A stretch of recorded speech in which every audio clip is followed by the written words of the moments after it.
Megastar Chiranjeevi నటసింహం Balakrishna కలిసి ఈ సంక్రాంతిని మరింత రసవత్రంగా మార్చేశారు. చిరు 150వ సినిమా ఖైదీ నంబర్ 150, బాలయ్య 100వ సినిమా గౌతమిపుత్ర శాతకర్ణి సంక్రాంతికి సందడి చేయబోతున్నారనే విషయం గత కొద్ది రోజులుగా వింటున్నాం. ఇప్పటికే టీజర్, ట్రైలర్, సాంగ్స్ రూపంలో ఒకరి మీద ఒకరు పైచేయి సాధిస్తూ రికార్డులు క్రియేట్ చేస్తున్నారు. బాలయ్య కొబ్బరికాయ కొట్టిన రోజే సంక్రాంతికి రిలీజ్ అని చెప్పేశాడు. చరణ్ కూడా నాన్న సినిమా పెద్ద పండక్కే అన్నాడు. అప్పటి నుండి వార్ మొదలైంది. బాలయ్య, చిరు ఒకరోజు గ్యాప్ లో వస్తారు అనుకుంటే ఒకే రోజు 2 సినిమాలు రిలీజ్ చేయాలని ఫిక్స్ అయిపోయారు.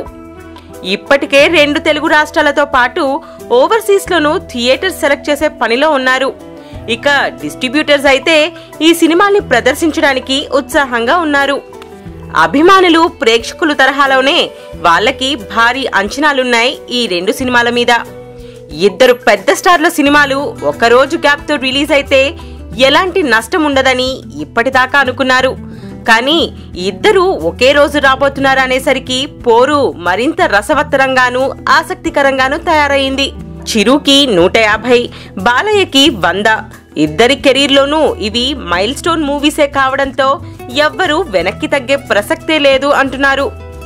ఓవైపు చిరు సాంగ్స్ తో సందడి చేస్తుంటే బాలయ్య ఆడియోతో ప్రమోషన్ మొదలుపెట్టి ట్రైలర్లోని పవర్ఫుల్ డైలాగ్స్ తో ఆకట్టుకుంటున్నాడు. ఖైదీని వివి వినాయక్, గౌతమిపుత్ర శాతకర్ణిని క్రిష్ డైరెక్ట్ చేసిన సంగతి తెలిసిందే. జనవరి 12న ఈ పందెం పుంజులు కయ్యానికి కాలు దువ్వబోతున్నారు. శర్వానంద్ శతమానం భవతి కూడా సంక్రాంతికే రాబోతుంది. Please subscribe TFC Media channel for more information and latest current updates. Thank you. Do subscribe to TFC Media channel for more celebrity updates. Hi guys, in Minikali, all the best to TFC Media. Please subscribe and encourage it. Hi, this is Heba Patel. Please subscribe to TFC Media channel for interesting videos and updates. Please do subscribe to TFC Media channel for more celebrity updates. For more celebrity updates, please subscribe to TFC Media. Hi, this is actress Nandita Shweta, TFC Media Private Limited. All the best.